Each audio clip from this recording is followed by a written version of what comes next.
Together, not the classic and underrated boy band from the early 2000s, but the new horror movie starring real-life couple Dave Franco and Allison Brie, which is now surely grossing people out in theaters all across America. Now, I love me a good body horror movie just like anybody, and they don't come out too often, but when they do, it's really rare not to enjoy them, especially more modern ones. Infinity Pool, The Shrouds, the 2015 Fantastic Four. All classics of the subgenre, right?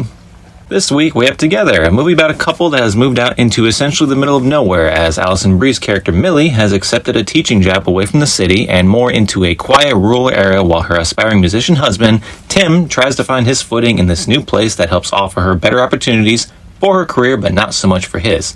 That personal growth is flipped a bit because he's now away from the city that serves his needs and is in the quieter countryside that better serves hers. And this being a movie about relationships, there's sure to be uncomfortable tension brewing between the two. Or so you think. Now going into this movie, you already know what the general deal is because the trailers tell you. They're going to eventually start getting stuck together, but the dread all comes from not even how, but in the manner that's going to happen. And boy, it is not only a bit of a doozy, but also a really unique way that they went about it. You slowly meet a few of the townsfolk, but not really a whole lot besides a weird old late teacher, and that's really it. But mainly you meet their friendly neighbor who also happens to be Millie's school principal. You get a lot of unsettling hints that this whole fusion thing isn't just limited to them by way of children's drawings and shit they find buried on their house, which is, just like a lot of the movie, pretty goddamn gross. The overarching theme here is relationships, sacrifice, love, and all the complicated shit that goes with them. But one thing I really appreciate is that it really wasn't heavy-handed nonsense that they beat you over the head with. While there is a component of codependency baked somewhere in there, and you could argue the fusion stuff is a metaphor for that, they didn't portray either one of those people in ridiculously stark strokes. They were both actually presented as very believable people in a very realistic relationship that maybe just lost a bit of its luster. There wasn't a, oh, he's an abusive piece of shit, or, oh, she's an abusive piece of shit, too. They seem to both be decently likable people trying to work through the uncomfortable shit realities of relationships while also navigating the insane horror situation they were in. And, you know, to add to that, some of the banter between Millie and Tim is actually pretty humorous and felt pretty genuine, probably because Franco and Brie are a real married couple. And the more uncomfortable parts, like when they fight or have disagreements, it feels genuine. It doesn't even take you into the this isn't fun to watch anymore territory because it's a little too uncomfortably realistic. You see both of their points of views and you grow to like the characters so much that you really hope they can just, you know, work it out and drive far away from that place as possible because aside from the erosion of their relationship, they both really seem to support each other, especially when the shit hits the fan. Beyond the body horror aspect, the movie actually has some genuinely creepy moments that don't necessarily pertain to anything body horror at all. Besides a few moments of maybe a couple of jump scares and some creepy ghost-like occurrences, a lot of the other horror is steeped in real-life shit. Death, getting old, relationships, past traumas that stick with you.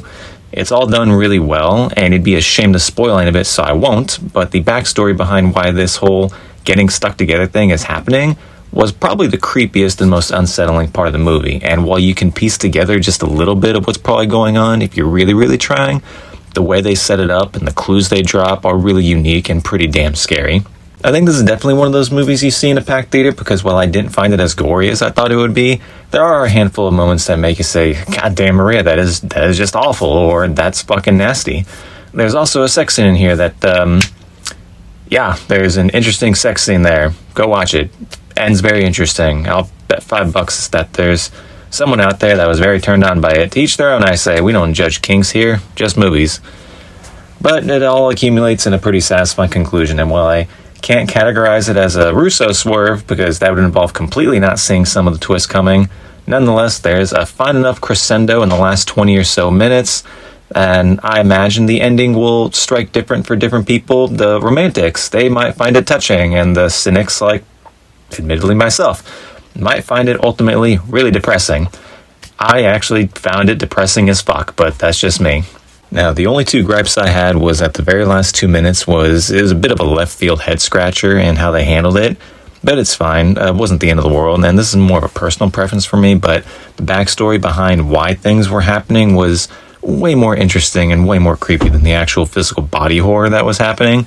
Yeah, but again, I think that it mostly found the right balance between not telling you too much and just giving you just enough to kind of let it settle in, but not be beaten over the head with it.